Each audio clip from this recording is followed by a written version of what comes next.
வணக்கம். இன்னைக்கு நாம ரொம்பவே மனசுக்கு நெருக்கமான ஒரு கதைய பத்தி தான் பார்க்க போறோம். யானையின் உயிருள்ள பாலம். இது வெறும் கதை இல்லங்க.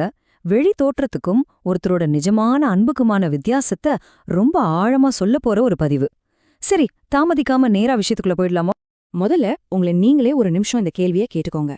நீங்க மத்தவங்கள விட கொஞ்சம் வித்தியாசமா இருக்கீங்கங்கிற ஒரே காரணத்துக்காக உங்களை யாராவது விசித்திரமா ஒரு அரக்கன் மாதிரி பாத்திருக்காங்களா? உங்களை சுத்தி இருக்கிற எல்லாரும் உங்களை முற்றிலும் தப்பா புரிஞ்சுக்கிட்டா அந்த இடத்துல நீங்க இருந்தா எப்படி ஃபீல் பண்ணுவீங்க? ரொம்ப கஷ்டமா இருக்கும்ல. இதே வழியத்தான் நம்ம கதையில வர ஒரு பெரிய யானையும் உணர்ந்தது. அந்த யானை பார்க்க எவ்ளோ பிரம்மாண்டமா இருந்தாலும் அதோட மனசுக்குள்ள எவ்ளோ தனிமை, எவ்ளோ வலி இருந்திருக்கணும் கொஞ்சம் யோசிச்சு பாருங்க. இப்போ இங்க பாத்தீங்கன்னா ஒரு சுவாரஸ்யமான முரண்பாடு இருக்கு. இந்த காட்டுல இருக்கிற சின்ன சின்ன மிருகங்கள்லாம் எந்த ஒரு ஆதாரமும் இல்லாம இந்த யானைய பத்தி என்னென்னமோ வதந்திகளை பரப்பி வச்சிருந்தாங்க. அவன் ஒரு பெரிய அரக்கன், ரொம்ப ஆபத்தானவன் சொல்லி அவங்க குட்டிகளை கூட அந்த பக்கம் போக விடல. ஆனா நிஜத்துல அந்த யானையோட குணம் என்ன தெரியுமா? ரொம்பவே அமைதி. யாரையும் தொந்தரவு பண்ணாம தான் பாட்டுக்கு தனியா ஒரு ஓரமா வாழ்ந்துகிட்டு இருந்தது. அவ்வளவுதான். கண்டிப்பா இந்த நிலைமை அந்த யானைக்கு ரொம்பவே மன உளைச்சல கொடுத்திருக்கும் இல்லையா? தன்னை பார்த்த உடனே அந்த குட்டி குட்டி மிருகங்கள் எல்லாம் பயந்து அலறி அடிச்சுட்டு ஓடி ஒளிறத பார்த்து அந்த யானைக்கு ரொம்பவே வருத்தம். நம்ம நிஜமான குணம் என்னன்னே தெரியாம எல்லாரும் நம்மள இப்படி ஒதுக்கி வைக்கிறாங்களேன்னு ஒரு பெரிய வலி. இருந்தாலும் அந்த யானை ரொம்ப தைரியசாலிங்க. அந்த வலிய காமிக்காம தன்னோட வாழ்க்கைய தனிமையிலே ரொம்ப அமைதியா வாழ ஆரம்பிச்சது. ஆனா கதையில ஒரு பெரிய திருப்பு முனை வருது. காட்டுல திடீர்னு யாருமே எதிர்பார்க்காத அளவுக்கு பேய்மழை கொட்ட ஆரம்பிக்குது. ஆற்றுல வெள்ளம் பெருக்கெடுத்து ஓடுது. அந்த சின்ன மிருகங்கள் வாழ்ந்துட்டு இருந்த இடத்த சுத்தி தண்ணி சூழ்ந்து அது ஒரு குட்டி தீவு மாதிரி ஆயிடுச்சு. எல்லா மிருகங்களும் உள்ளேறிய மாட்டிக்கிட்டாங்க. வெளியே வந்து சாப்பாடு கூட தேட முடியாத ஒரு பயங்கரமான நிலைமை. குட்டிங்களோட சேர்ந்து எல்லா விலங்குகளும் கடுமையான பசியில தவிக்க ஆரம்பிச்சிட்டாங்க. சொல்லப்போனா இது அவங்களுக்கு ஒரு வாழ்வா சாவாங்கிற மாதிரியான ஒரு இக்கட்டான சூழ்நிலை. கரெக்டா அந்த நேரத்துல யாருமே எதிர்பார்க்காத ஒருத்தன் அங்க வரான். இத்தனை நாளா தன்னோட வேலைய மட்டும் பார்த்துட்டு ஒதுங்கி இருந்த அந்த பெரிய யானை அந்த பக்கமா மெதுவா நடந்து வருது. வெள்ளத்துல மாட்டிக்கிட்டு பசியில தவிச்சிட்டு இருக்கிற அந்த சின்ன விலங்குகளையெல்லாம் எந்த வார்த்தையும் பேசாம அப்படியே அமைதியா பார்த்துட்டு நிக்குது அந்த யானை. இத்தனை நாளா தன்னை ஒதுக்கி வச்சவங்க கஷ்டப்படுறத பார்த்து இப்போ அந்த யானை என்ன செய்ய போகுது? ஒரு பெரிய எதிர்பார்ப்பு வருதுல்ல. பெரிய பெரிய விலங்குகள் எல்லாம் யானைய பார்த்து பயந்து நடுங்கிட்டு இருக்கும்போது ஒரு சின்ன குட்டி குரங்கு மட்டும் அந்த நிசப்தத்தை உடைக்குது. யானை மாமா, எங்க குடும்பமே பசியில கிடக்கு, எங்களுக்கு கொஞ்சம் உதவக்கூடாதா அப்படின்னு ரொம்பவே வெள்ளந்தியா கேக்குது.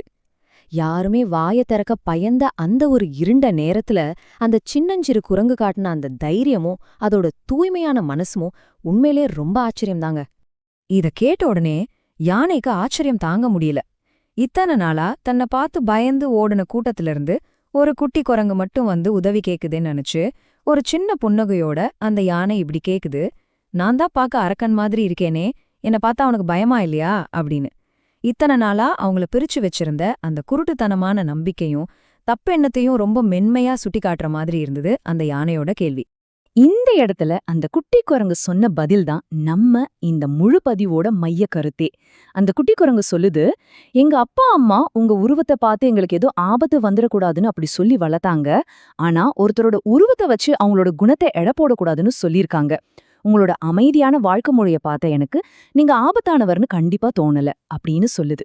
என்ன ஒரு முதிர்ச்சி பாத்தீங்களா? யானையோட அந்த பெரிய உருவத்தை விட அதோட நல்ல செயல்கள் தான் முக்கியங்கிறத அந்த சின்ன குரங்கு புரிஞ்சுக்கிட்ட விதம் ரொம்பவே அழகு. சோ இங்க முக்கியமான விஷயம் என்னன்னா, அந்த குட்டி குரங்கோட அன்பான புரிதல் எப்படி ஒரு உடனடி செயலா மாறுதுங்கிறது தான். தடவையா ஒரு குட்டி மிருகம் தன்கிட்ட அன்பா பேசுறத கேட்டதும் யானைக்கு ரொம்பவே நிகழ்ச்சி ஆயிடுச்சு. அடுத்த செகண்ட் எந்த தயக்கமும் இல்லாம யானை தன்னோட நீண்ட துதிக்கிய அந்த வெள்ளத்தண்ணிக்கு மேல ஒரு பிரிட்ஜ் மாதிரி, அதாவது ஒரு பாலம் மாதிரி வைக்குது. அந்த குட்டி குரங்கு அந்த துதிக்க மேல ஏறி பத்திரமா இந்த பக்கம் வந்துருது. இத பார்த்த உடனே மத்த எல்லா மிருகங்களுக்கும் இருந்த பயம் எல்லாம் பறந்து போயிடுச்சு. அடுத்தடுத்து எல்லாரும் யானையோட துதிக்கையில ஏறி அந்த ஆபத்திலிருந்து தப்பிச்சு பாதுகாப்பான இடத்துக்கு வந்துட்டாங்க. இது நிஜமாவே சிலிர்க்க வைக்கிற ஒரு மீட்பு செயல். இப்போ நாம கதையோட ஒரு அழகான கிளைமேக்ஸ்க்கு வந்துட்டோம். அன்னைக்கு நடந்த அந்த சம்பவத்துக்கு அப்புறம் அந்த காட்டுல எல்லாமே தலைகீழா மாறிடுச்சு. அந்த சின்ன மிருகங்கள் எல்லாமே யானைய தங்களோட குடும்பத்துல ஒருத்தரா ஏத்துக்கிட்டாங்க. எந்த இடத்துல பயம் இருந்ததோ அங்க இப்போ அன்பும் நட்பும் வளர்ந்துடுச்சு. தங்களோட குட்டிகளை யானை மேல ஏறி விளையாட விட்டாங்க. இத்தனை நாள் தனிமேல வாடிக்கிட்டு இருந்த நம்ம யானை இப்போ எல்லார் கூடவும் சேர்ந்து ரொம்பவே சந்தோஷமான ஒரு சூப்பரான வாழ்க்கைய வாழ ஆரம்பிச்சிடுச்சு.